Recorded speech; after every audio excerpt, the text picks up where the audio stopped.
What if dinala mo pagka-genging mo sa panahon ng mga Kastila? Day 1. Dumating ka sa gitna ng Manila. Ang suot ng mga tao ay nakabarong para sa mga day 1s at barot saya para sa mga ebu, habang ikaw ay nakadamit ng may bitaw, FG. Nagsitigil ang mga tao kasi ngayon lang sila nakakita ng may bitaw. At may isang nagtanong, Sa? Isa ka bang OG? Kung wala pa silang nakikitang may bitaw, pwede kang maging kauna-unahang magbenta nito.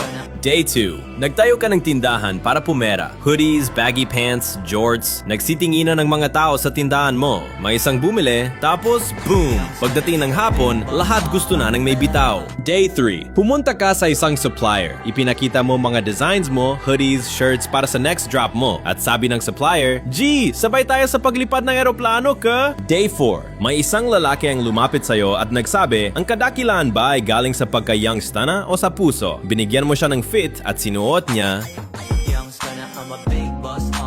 Aray mo! Pakak! Day 5. Yung pagkagenging mo nahawa na lahat ng mga tao. Mga Pinoy, sundalo, Kastila, lahat gusto maging youngstana.